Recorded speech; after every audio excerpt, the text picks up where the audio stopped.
Welcome to the Parks and Tech Collective on the Daily Parks and Rec Show.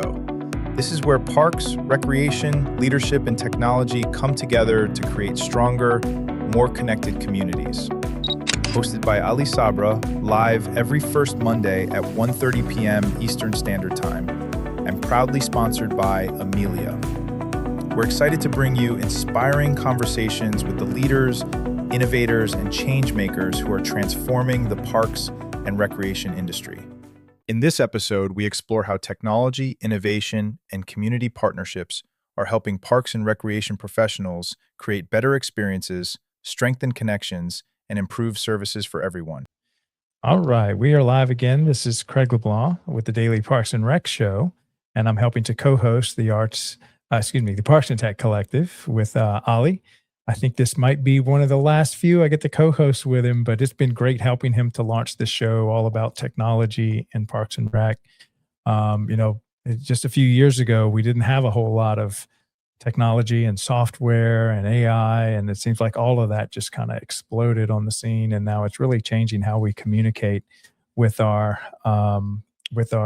communities. And now it seems like we're so much dialed in now that we've got these smartphones with us.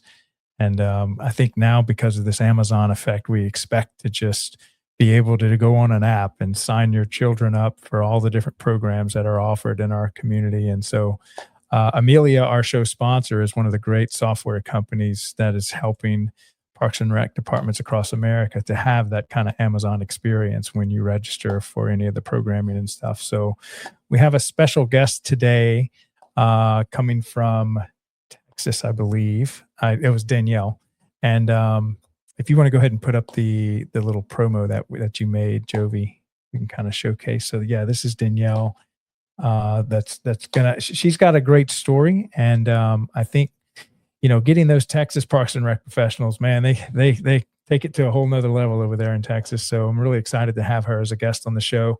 But before we bring them on stage, I wanted to highlight what's coming up this Wednesday. So we're going to show two promos that highlight the different shows that we have. And so in August, we're going to have probably an additional 6 shows be added to the lineup. So I'm thinking we might close out August with like 25, 26 shows, all talking about parks and recreation. And so we've got new show hosts, new show concepts, all focused on parks and rec. And one of the more recent ones was Arts and Park and Rec. And so Beatrice out of California has been dedicating, decades of her life to performing arts, and she's able to offer all this programming through the Parks and Rec department. Matter of fact, if you were trying to get her classes privately, most children would not be able to afford it. But because she partners with Parks and Rec department in Hollywood, California, she's able to offer this to pretty much the entire community. And I think Parks and Rec does that, is it allows the arts to just be so much more affordable to your entire community. And so her show basically is going throughout the country and finding great arts programming across America inside Parks and Rec departments. And this Wednesday, she's got a close personal friend of mine, Dr. Jean Montez. He's been running the New Orleans Youth Orchestra, and he's also in charge of the music department here at Loyola University, which is one of our major colleges here. But because of the work he does, he is able to get and teach classical music with, these instruments are sometimes $5,000 or $10,000, and at zero cost to the children. So they're able to learn classical music in an orchestra and learn how to read music for the first time. And the kids don't pay anything for that. And so I think this is just a great way to kind of highlight how the Parks and Rec community really opens up the whole arts community to the whole general public, and not kind of have it, partitioned off to where only, the wealthy among us can afford some of this great arts programming. So Jovi, why don't you go ahead and run those two promos, and then when we'll come back, we'll start our conversation with Danielle and Ali.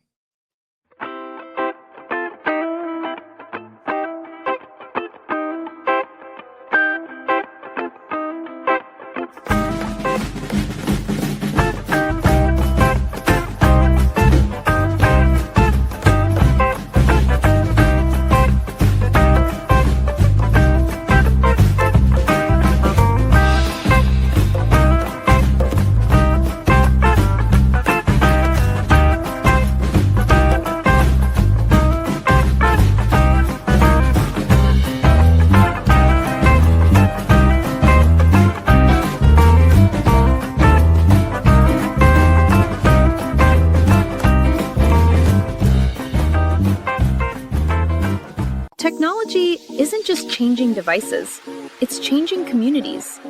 It's changing how we connect, how we lead, and how we create experiences that bring people together.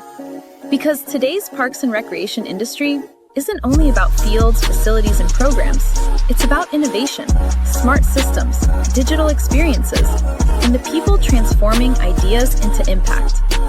Behind every thriving community, there are leaders embracing change.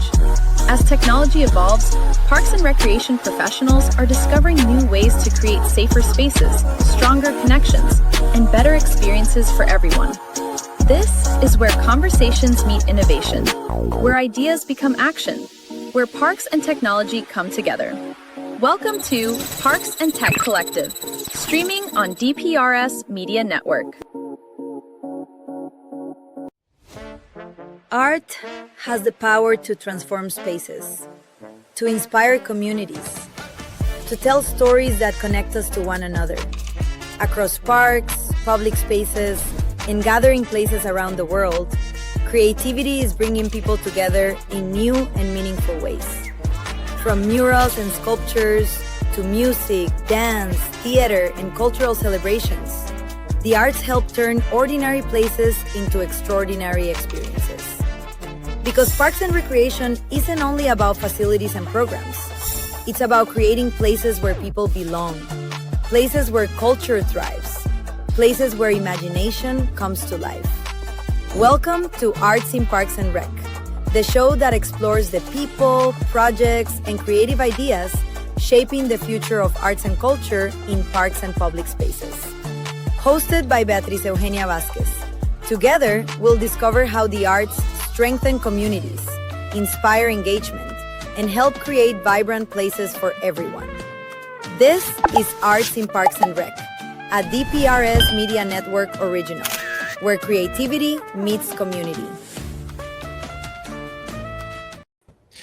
Welcome to the Parks and Tech Collective. This is a DPRS original. I was listening to Beatrice's promo. They did such a great job on that. But yeah, Ali, why don't you introduce your guest? Yeah, definitely. So we have Danielle June here from actually small correction for you, Craig. So not in Texas. I know we were going for the trifecta. Sorry, I'm in sunny California. Sunny Face plant right off the gate. Sunny Texas this time. And yeah, they're she's in Simi Valley, part of the Rancho Simi Recreation and Park District organization. Okay. So yeah, a little correction there, Craig. But we're I know we've had a couple of back-to-back Texas customers, so yeah, it's understandable. All right, so what state? I missed it. You said what state are you in, Danielle? We're in Simi Valley, California. Oh, okay. Well, I should have known. The California people are punching above their weight class here, and when it comes to media, I think we have probably 8 of our show hosts are from California. I think media is just in their blood. Say we're taking it by storm. That's right. Only just one in Montreal, unfortunately. Right. For now. One Canadian. One Right. Canadian. Well, thank you for joining us today, Danielle. Thank you guys for having me. I appreciate it. For sure. And honestly, I'm going to say that this is a tradition because although we are on our 3rd episode, but we always love to start with the journey of our guests and how they got into Parks and Rec. So we're curious to know if you can tell us a little bit about that. Sure. So I actually grew up participating in rec programs. My mom was in the field of recreation. She was a rec supervisor for city. So I literally grew up going to events and programs and different classes with her. And then in 2000, I had the opportunity to kind of get my first job in Parks and Rec. So I've been employed in the field for about 26 years. I've had an opportunity to work for a couple different cities and now a special district. So very exciting. Now, what kind of attracted you to it as a young professional? What were the kind of things that kind of drew you in and that kind of keep you here? Yeah. Honestly, I have always loved working with kids, but I've also loved like the event planning side that Parks and Rec offers. So I was actually going to be a teacher. That was kind of my goal. I was going to be a kindergarten teacher. But I think just recreation just kept pulling me back, So started off with a couple of cities doing some events and programs while I was trying to go to school, and then got full time with Parks and Rec and never looked back. Oh, fantastic. And you mentioned you worked with a couple of different cities. How long you been at the Rancho Simi Park District? I've been with Rancho Simi for over 15 years. So I worked my way from being just a recreation program specialist, having specific areas of program. And now I have the opportunity to be a rec supervisor. I lead a team of people now who specialize in specific program areas. It's been a wonderful journey. It really has. Oh, well, I mean, definitely, being there 15 years and you started with a few different roles, at Rancho Simi, and I'm sure at the other cities as well. And can you tell us what kept you there? Yeah, honestly, I really love working for a special district. I think city is definitely unique. There's a lot of things you can do, but you're a department within a bigger confine. And I think working for a special district, our mission is literally Parks and Rec. That's it. We're not, fighting for other funding. That is our main purpose. So there's a lot of flexibility in being able to bring in new programs or follow the trends. We can expedite getting some of the programs out to the community. So I really, really love working for a special district. I think it's been a huge blessing to learn about the fact that we oversee open space, that we maintain all of our parks, that we can offer programs and classes and events to the community. So I just think the whole mission of the district has been really attractive to me. And so that's kind of what's kept me here for 15 years.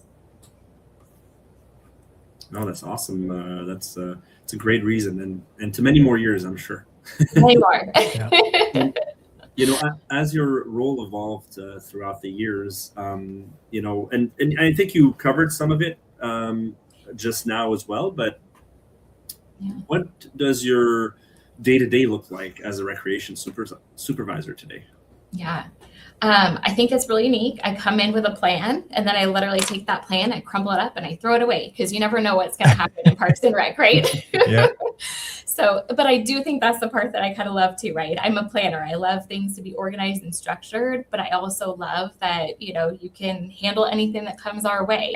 In recreation, we say we're used to pivoting all the time. So now I kind of lead a team. So I get to kind of, be the 30,000 feet in the air instead of kind of on that ground floor. And I really like that opportunity. I get to kind of get into data collection as well as, getting to actually be with the participants and help with the programming side. So my job is actually really diverse on a day to day. You had mentioned when we were preparing for the call about mentorship and the role that plays and how you're taking an active role at this stage in your career. Maybe speak a little bit about how mentorship is important and kind of what are you doing today for that? Yeah, that part has definitely evolved in my career. And I kind of feel like I'm actually in a little bit of the sweet spot, right? I'm still being mentored by other people. There's a lot of people in my agency that I look up to. But I feel like I have a unique opportunity now to kind of mentor those who are coming into the field. This is our chance to kind of tell them what Parks and Rec is. And maybe get them to think outside of the norms. I think when we were talking, a lot of people see Parks and Rec as either kids or sports, right? And that's it. But there's so much more to Parks and Recreation. We really are helping people live a happier, healthier life in the community. And that's a huge responsibility, but it's also really fun. So I think for me, just being able to be on that other side now of actually being a mentor for some of these new guys coming in has really been a blessing. Fantastic. And speaking about that, I mean, with all those, kids coming out of college or kids maybe also learning about Parks and Rec from maybe also their parents that are just like you, that were in the field. I'm curious to know, what advice would you give someone earlier in their career who's wondering whether to stay or go?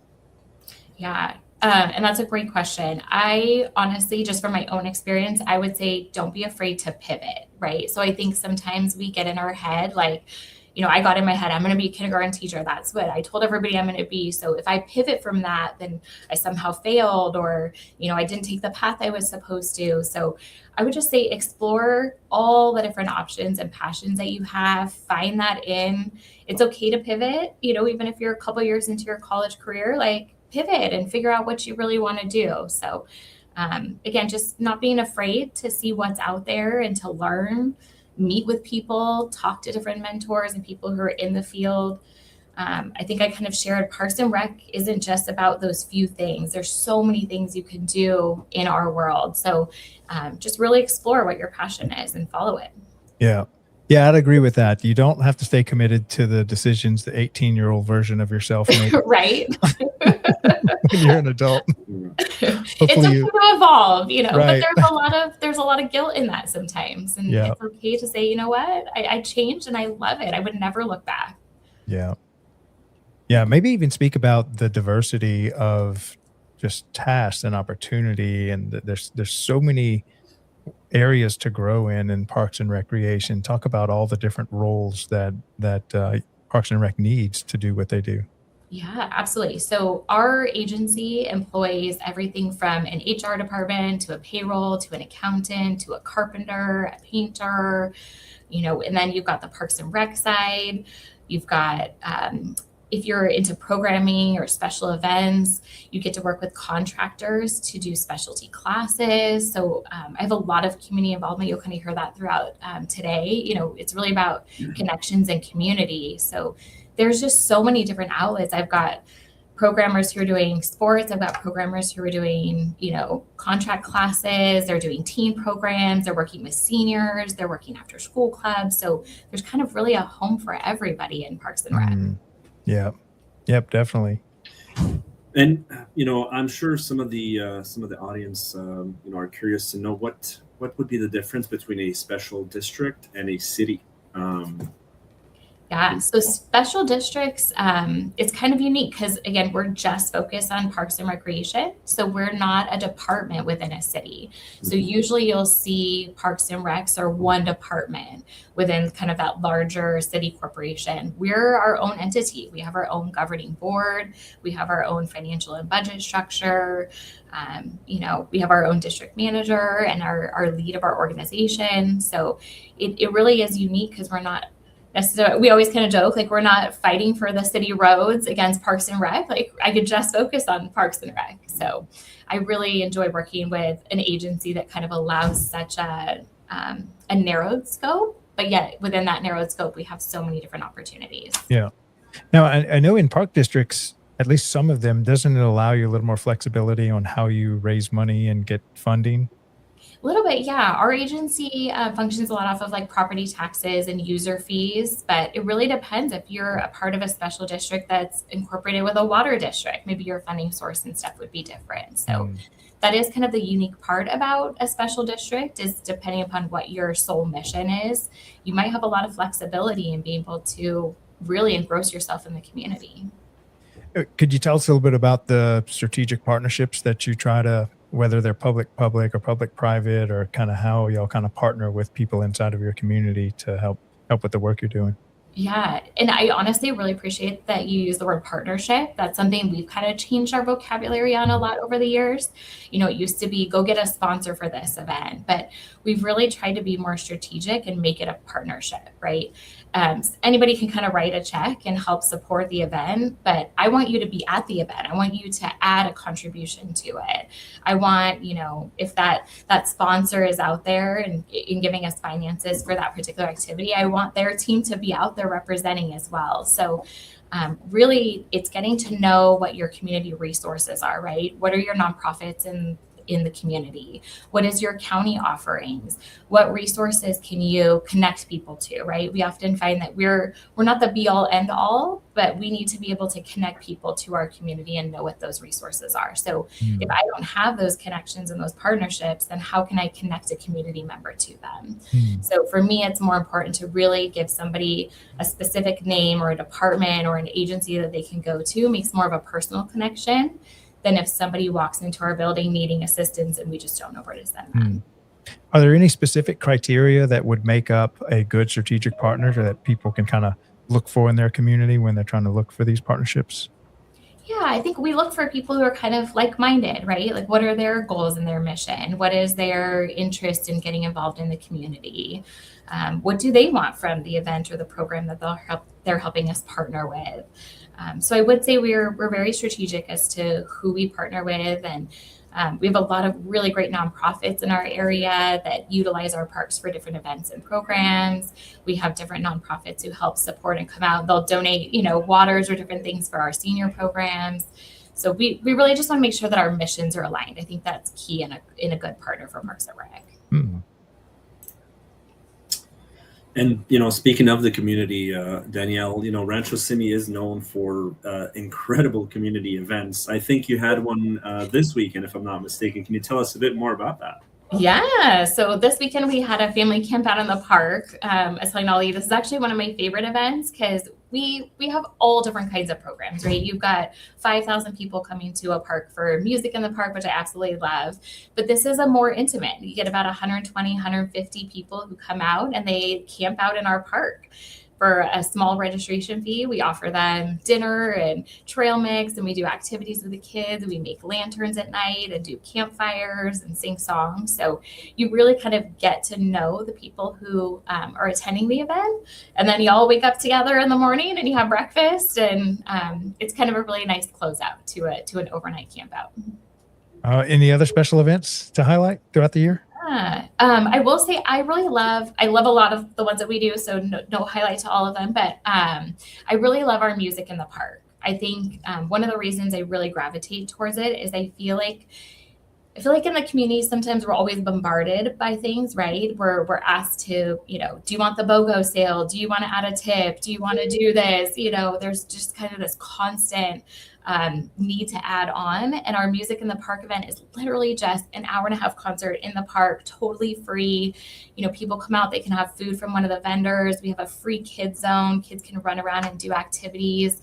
There's just really a nice kind of way to bring our community together without saying like, we need something from you, right? This is our one chance to kind of really, truly give back and say, this is just an event for you to come and enjoy. We bring out a headliner band and basically just have a good time in the park. Man, sounds like a blast. Yeah, a lot of fun.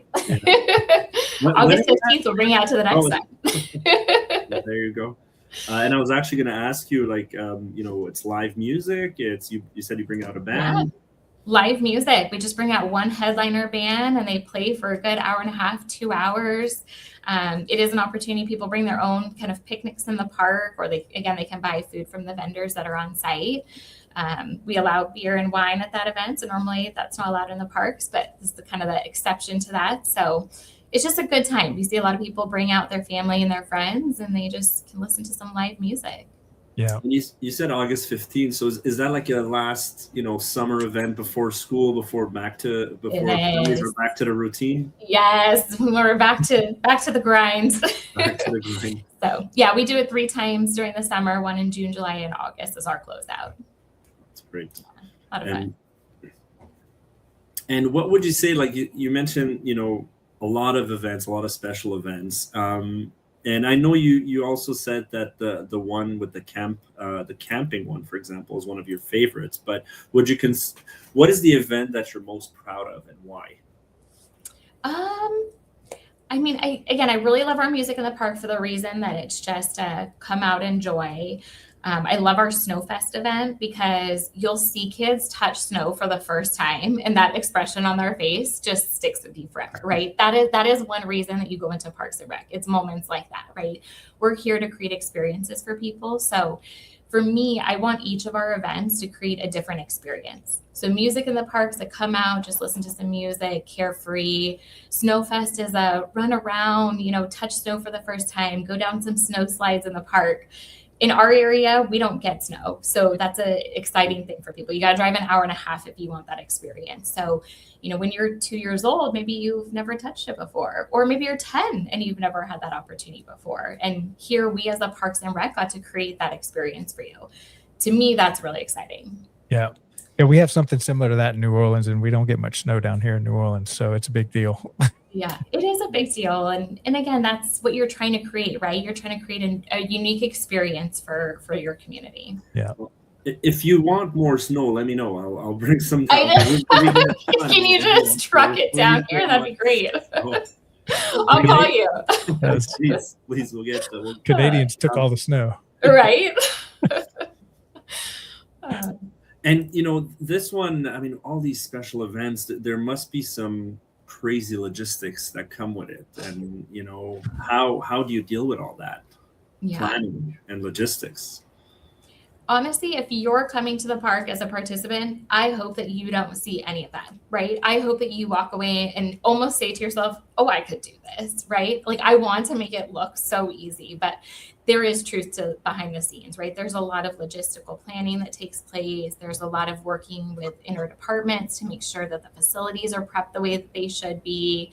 You want to make sure that all of your vendors and your community partners are in line and happy and share the mission and the goal with you as well. It's coordinating. Is this a free event? Are we going to be charging for this one? What kind of experience do we want people to walk away with at the end? What is our ultimate goal? And sometimes the goal isn't always number of participants, right? To me, it's more about unique experiences and creating something that's kind of magical, and people want to come back to Parks and Rec because they can feel that in the events that we run. So there's definitely a lot of logistics in the background. Takes us usually 6 to 9 months, if not a year, to plan most of these events. And then they're over like that. The community comes and you see the joy of your 9 months of hard work. And it's great. But yeah, there is a lot on the background that people don't see. Do you ever take a moment during a special event to just kind of sit back and look at what you've created, or is it just all chaos? No, honestly, I do try to take that moment, right? Because it is, again, you're planning for 6 to 9 months and it's all happening then in these, couple of hours. So but it is hard. You're running around, you're trying to make sure everything is the way it's supposed to be for the community. But I think in those moments when you pause, that's when you really realize I'm in the right spot, right? Yeah. I'm in the career that I needed to be in. Oh, fantastic. All right. Well, we're going to take a little quick commercial break. And in some of our commercial breaks, we really highlight the other shows. And so I wanted to do that for this commercial break. We're going to highlight a vendor and a show. So every Tuesday since the beginning of this year, John Prue, who has served MWR, which is essentially that's Parks and Rec for military. And so every Tuesday he has gotten a Parks and Rec professional from the military, because they basically have a Parks and Rec department on every military base globally. And it's really neat to see how the military runs Parks and Rec and how important it is to their soldiers and the families and the kids that live on base and stuff. And so we made a little promo for his show. So his show is every Tuesday, 1 p.m. Eastern time, has been going this entire year. So he just does a great job with it. And then if you haven't heard of the National Academy of Athletics, a California-based company, Aaron Locke started this with the intention of really bringing rec sports back, because it seems like there's been this kind of flight of rec sports to these travel ball leagues, and it's more financially motivated, and it's only for like the elite athletes and stuff. And so you can imagine a lot of children that maybe aren't going to be the next D1 athlete get kind of left behind. And so he started the National Academy of Athletics to partner with Parks and Rec departments and make sure that their programs for sports is still including everybody in the community, and does a great job. He partners with countless Parks and Rec departments across the country. So if you haven't heard of the National Academy of Athletics, definitely reach out to them, and they can help you turnkey anything y'all want, from after school care, summer camp, or maybe that one pickleball league that you don't want to manage, and they'll kind of do it all for you. And so, Jovi, why don't you go ahead and run those 2 promos, and we'll come back and continue our conversation with Danielle and Ollie. Not every mission happens behind a desk. Some happen in the places where our freedom is defended. This is the front line, where service meets reality. Readiness requires resilience, and impact is measured in people, not headlines. We talk with the men and women who support our military communities, the leaders, responders, and recreation professionals who create spaces where service members and their families can recharge, connect, and stay strong. From fitness and recreation to community programs that strengthen the total force at home and abroad, we share the stories, the challenges, and the purpose that keeps them going. Welcome to On the Front Line, the Military Rec Show, hosted by John Prue. Real people, real stories, real service. This is where it begins. They say it's just rec. Just rec, where kids learn to try again. Just rec, where confidence begins. Where teamwork, effort, and fun matter more than trophies. It's not about perfection. It's about participation. It's not just rec. It's where kids learn to love the game and themselves. It's just rec until they learn teamwork for life. It's just rec, but it's everything to them.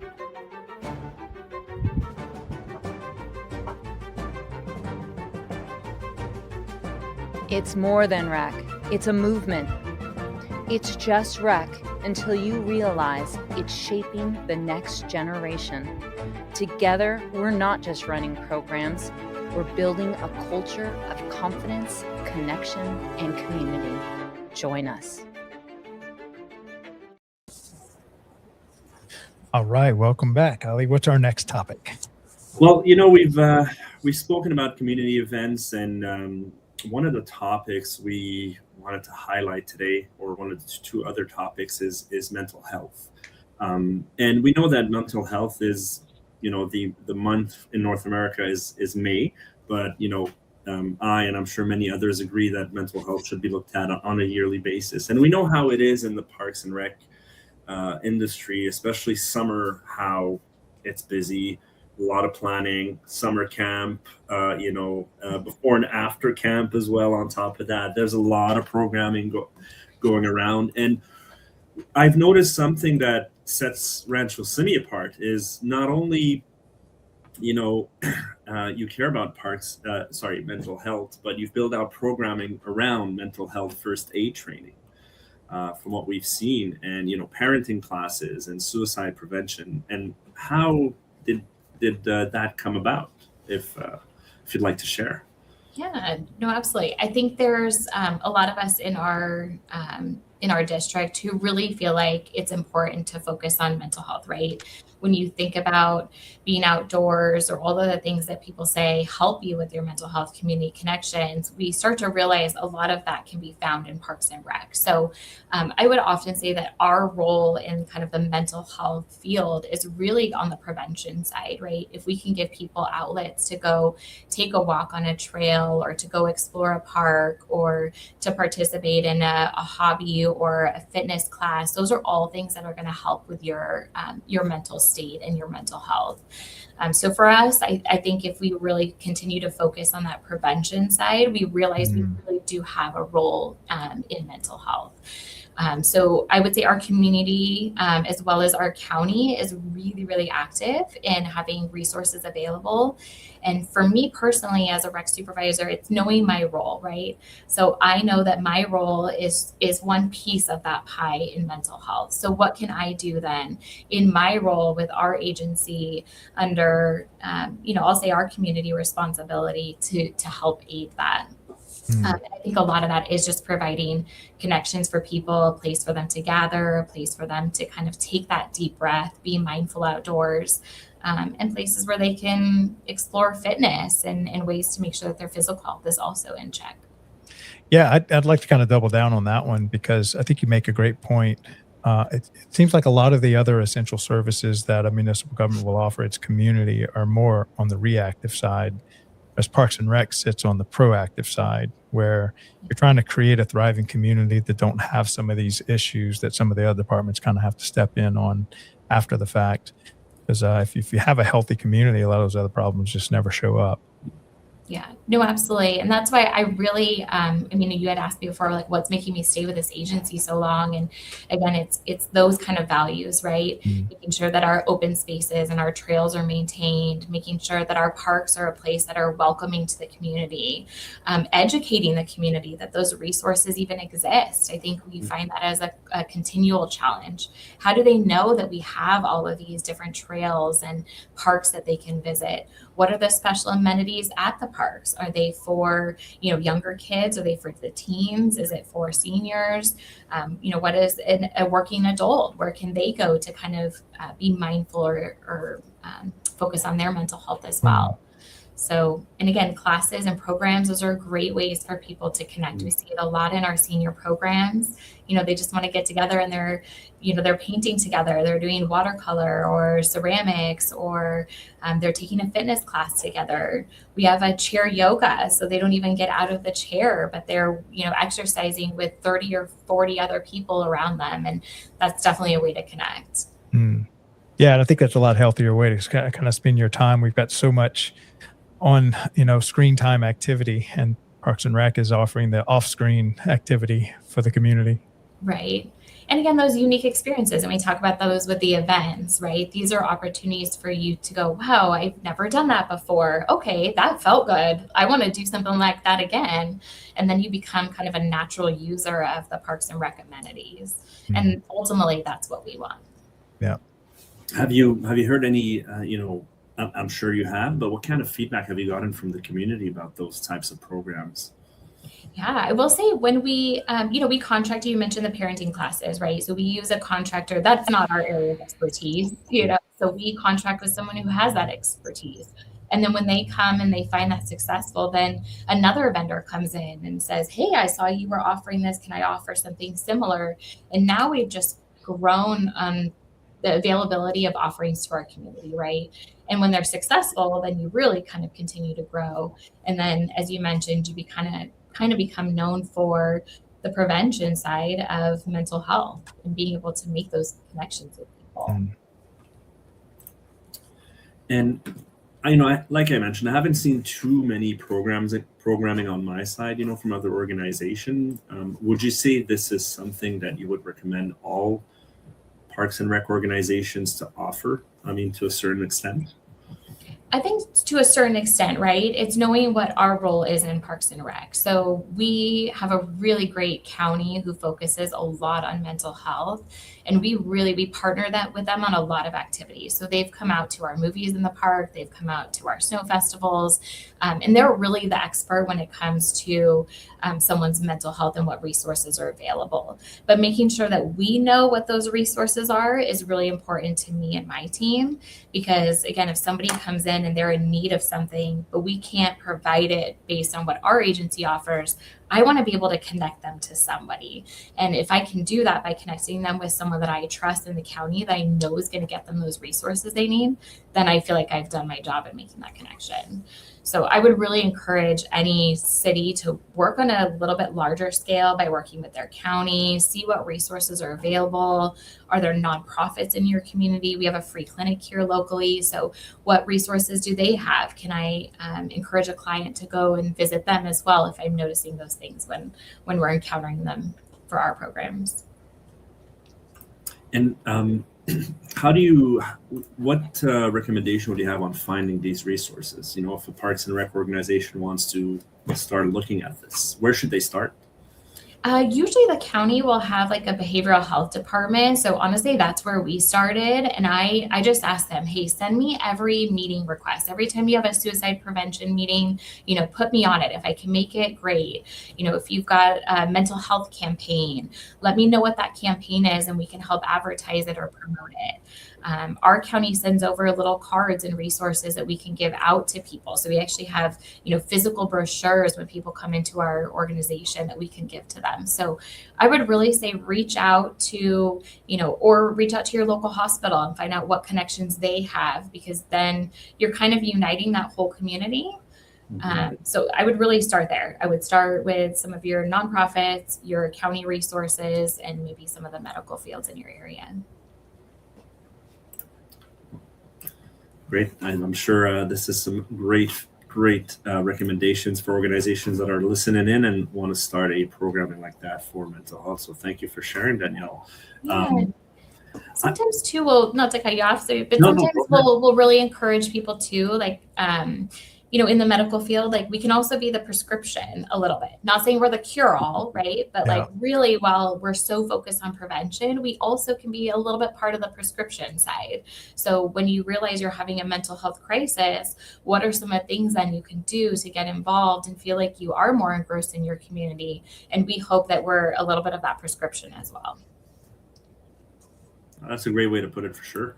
Um, and I'd like to I'd like to jump in. This was great information about mental health. I actually learned a lot, just to let you know. So thank you for sharing. I'm sure our other viewers are learning as well about that. And I know you handle, or well, Rancho City, and you as a recreation supervisor handle a lot of the teen programs and youth engagement. Whether it's before after school when the routine starts again, or it's the teen program that you and I have discussed in the past. And I'm curious to know, like, what do teens need from Parks and Recreation that they're not always getting elsewhere? Yeah. I think for me, I don't think they realize they need it, but I think they need that connection with and socialization with people outside of their specific community groups. And by that, I mean, if they're involved in a sports, they have their little sports community. If they're involved in a church, they have their church community. And those are all great resources. We're kind of that catch-all, right? So we get all of those kids together in one place. So now they're not socializing just in that sports realm. They're getting to meet kids who are in kind of all of those other areas.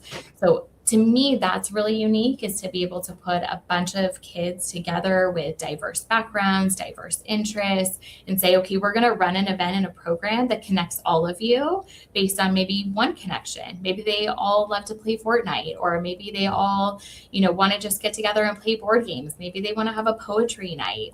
So it's a way to take all of those separate community connections and bring them into one. And I don't think that they realize as much that they need that.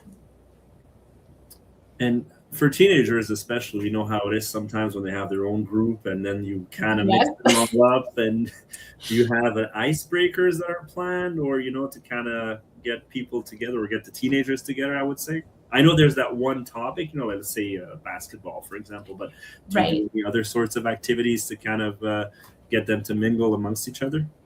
Yeah, I really have to attribute the success to our staff. They are amazing. They'll get in there and they'll find those connections. They'll go connect to kids that they see maybe need to talk to each other, but don't realize they need to talk to each other, right? So I really think that the training that our staff have been given, and just their gut feelings in working with youth for so long, they're able to kind of identify, okay, who needs to be brought into the fold? Who needs to take the lead on the project? Who needs to be the one to take the back seat a little bit? What can I do to encourage them? And again, that kind of goes back to the mentorship we were talking about, right? As much as I'm mentoring my staff, I want them to turn around and mentor these teens too. So if I can model that, then hopefully they're modeling that when we all get together for different programs. Yeah, typically teens are a challenging demographic to serve in Parks and Rec. It's often kind of like a lost age group or demographic. Is there any other tricks that y'all found that works well with engaging the teens?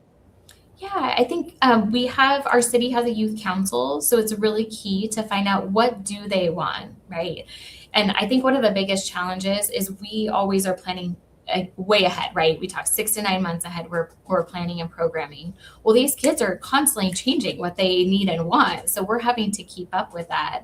Our teen clubs after school give a really great opportunity for us to get right in there with them and ask them, what do you guys want? What games do you want to play? What activities do you want? What do you want to see? Are there trips you want to go on? Do you want to hang out on a Friday night, a Saturday night, a Sunday afternoon? And then it's really listening to them and being willing to pivot based on what their needs are. So I have my idea maybe of what I think a teen might need or want, but is that what they're going to come for? And am I flexible to try to meet their need as opposed to maybe what I think is right as a rec professional? No, that's definitely a lot of preparation, like all the community events as well, right? Like you said, Craig, dealing with the teenage demographic is a bit different and a bit more complex. It's a forgotten demographic per se. And now I want to pivot to speaking of teens as well, but do you leverage the technology in order to gather that feedback, or how do you ask them? How do you find out what they're looking for? Yeah, I think for me, the feedback is really, one-on-one, getting that information back for them. But then I think when you think about the technology side, to me, it's really important to get that data collection. Does the data that I'm pulling from our registration software or other resources match the narrative that I think, right? So in my head, I think programs need to go a certain way, or I think this is what teens want. But does the data support that? And really utilizing, our registration software and different tools like, Google surveys and things like that, we can really start to pull in and see if those match. And if they do, then we know we're kind of on the right track. And if they don't, then that's where I need to be flexible and pivot and say, okay, then where am I off? Am I off of my data? Is my narrative wrong? Did I misinterpret that? And again, I think pulling out those analytics is so important for us to be able to figure out what to do next. What day of the week even, that's really crucial when we're looking at programs. So if I can pull that out of our software to say, hey, our, teen yoga night on Mondays doesn't seem to be running, but Thursday night's working great. Well, that tells me maybe I need to look at my community and find out what's happening on Monday night that people aren't coming. But I'm only going to get that if I pull the data and look at those technology analytics. And speaking of data, or operating or running a district of this size, what other role does technology play in how Rancho Simi manages registrations? I know we talked about events and program. Yeah, we definitely utilize a lot of technology resources to either collect data or store it or to share information. I think we've, as a district, finally kind of came into that. I would say probably more around COVID. It really forced us to move into that technology realm. And so now, we have a lot more share drives. I'm able to work from anywhere. I can pull data from other places and share those resources. If my supervisor's in a meeting and he needs to know what our registration was, I'm able to go pull that immediately and provide that to them. So I think technology really has increased workflow and productivity in that regard. And that gives us an opportunity as a Parks and Rec site to be a little bit more creative, right? A lot of us got into the field because we love the creative side. I love coming up with new events and programs, but I can't do that if I'm manually bogged down by trying to get the data. So that's where I'm really reliant on the software that I have to be able to pull that for me and kind of give me those snapshots. And I know this is a hot topic and it's probably going to come up with your board meetings and things like that, but have you started leveraging AI as well? Or is that something that's been in discussion internally at Rancho Simi? Yeah, no, it's a great question. It's definitely a question in our industry, right? How much do you use it? Where do you use it? I'll definitely say that I've used it for templates. If I need to create a letter or send out a partnership thank you or request to be a partner, those are all ways that I've kind of created and used AI, taking the data that we get from our registration software or different resources like our financial tracking and be able to throw those into an AI platform and say, hey, how does this data over on this software and this data match? Or where are the gaps? What do I need to do to kind of fill those in? So I would say probably more at a supervisor level, we've explored the AI. Programming level, maybe if they're looking for different ideas or new programs or way to, expand on things. But I would really say our management team has probably taken the lead on trying to utilize AI. Is it something that you see that's going to be available to all roles within the organization, or you think it's going to be kept at a higher level? No, I definitely think that it will expand for sure. I think right now it's kind of staying at that level, at least in our organization, because it's a way of pulling data from all the different resources and softwares that we have. That is one of the challenges, right? We've got kind of data stored in all these different places. How do we pull that all together? And I think AI has helped with that, at least for me in my role. Definitely saves a lot of admin hours, I would say, or work hours on that. Right. And then that frees up some of our time again to be more creative or to be out into the community, to go into the parks and ask people directly what they think and what they feel and what they want. If I'm in the office all day, I'm not getting that community connection that I really desire. And having technologies that can help me do that side of my job definitely gives me more of an opportunity to be face to face with our community. I know AI is kind of especially in the early days, it's kind of clunky. But I think we've all experienced the rate of improvement. It seems like almost week to week, it's just getting better and better. But Is there any idea, just back of the napkin, as far as how much keyboard time you spend in Parks and Rec, and thinking that might be some of the time that AI might be able to start doing that work? So I'm trying to figure out how much time could AI free up for Parks and Rec professionals to really stay more client focused?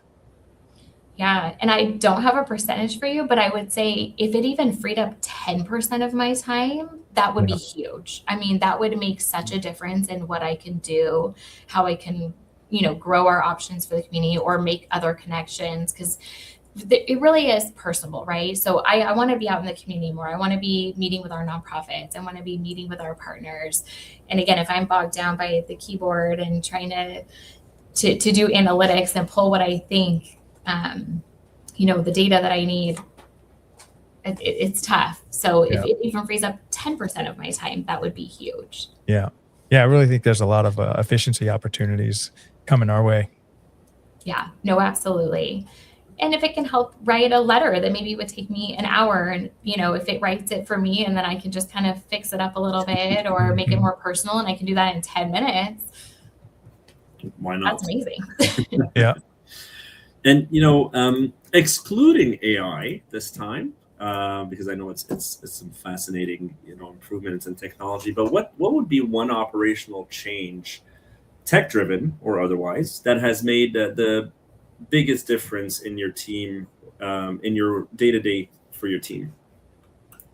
I would say like share drives, I think have been a game changer for us for sure.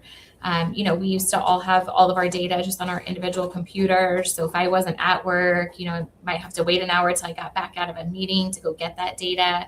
And now I'm able to pull those resources immediately, using, Canva and other, softwares that help with like flyer making and stuff like that has certainly given us more of an opportunity to be creative, but not get bogged down with a blank canvas. Our registration software, again, has been able to automate a lot of our processes too.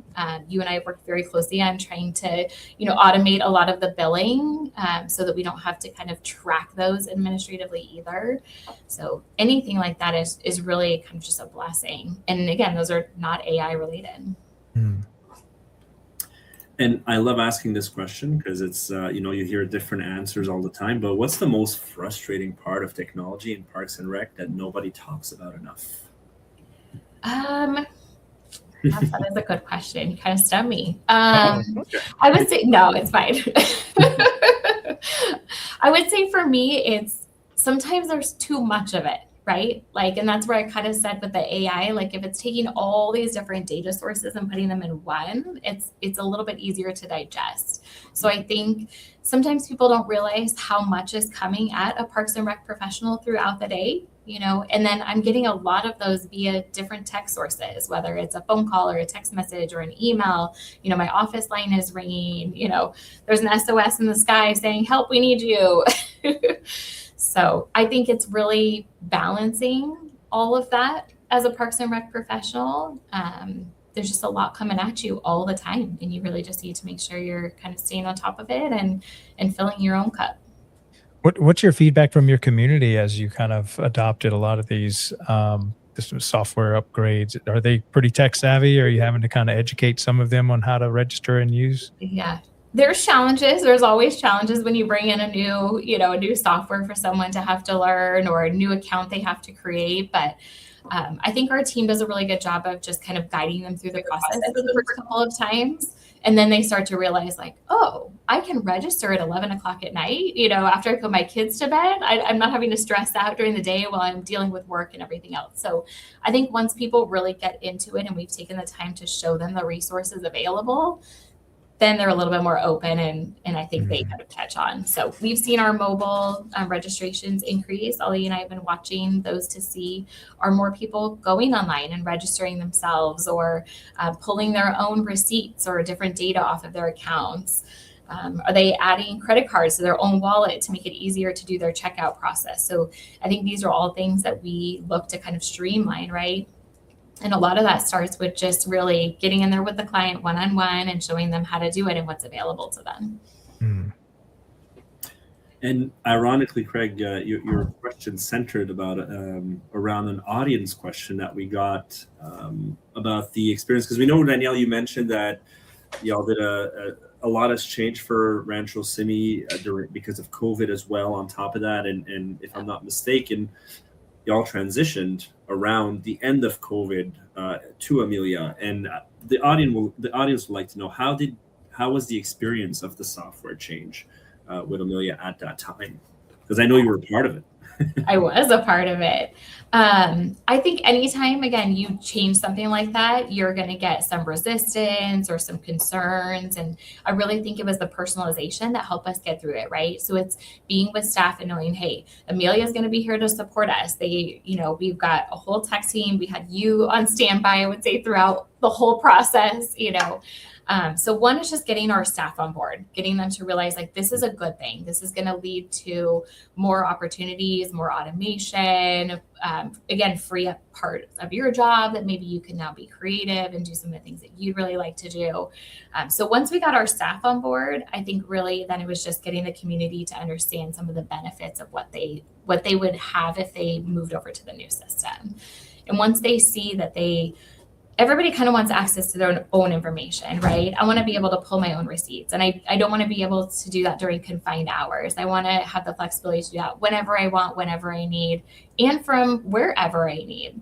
And I think Amelia has really helped demonstrate that we can do that with the system, and that makes it easier for the client to digest.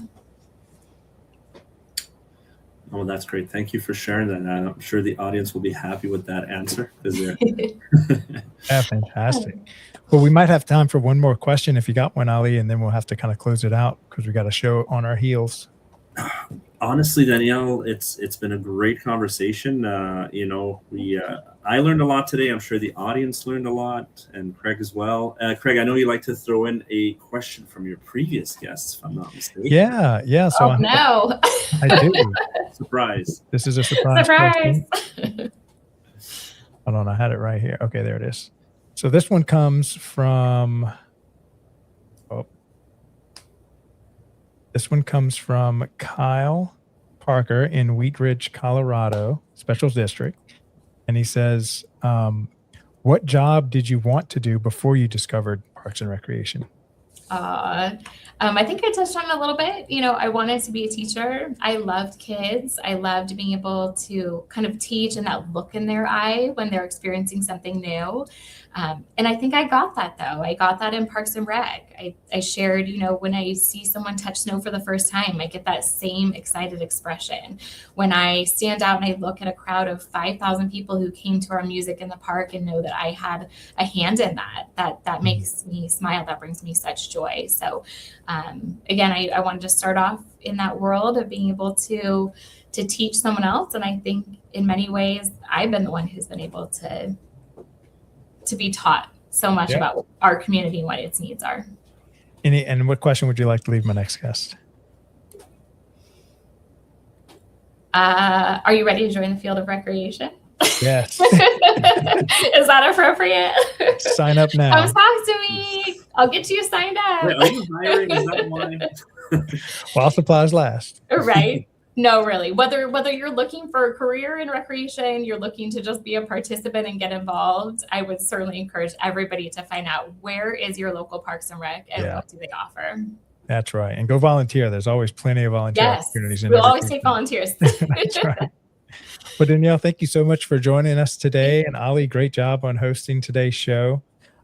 This is a monthly show, so every first Monday of the month, Ali finds a guest like Danielle and brings them on and gets to hear their story and talk about technology at some point throughout the conversation. Now, if you stay tuned at 3 p.m. Eastern time, one of our newest shows, Richard Bienvenu, a local New Orleans historian, has created a show with us on the legacy parks of America. And so he's going to explore 7 Olmsted parks today, highlighting their history and design and the latest impact on their communities. There's really just countless of these old 100-year-old parks that have this rich history inside of so many of our Parks and Rec communities. So if you happen to have one of these in your Parks and Rec department, please reach out to us. We would love to cover your park and tell the story of these kind of ancient parks that exist inside of the Parks community of America. So thank y'all for tuning in today. Danielle, Ali, thank y'all so much for coming on the show today.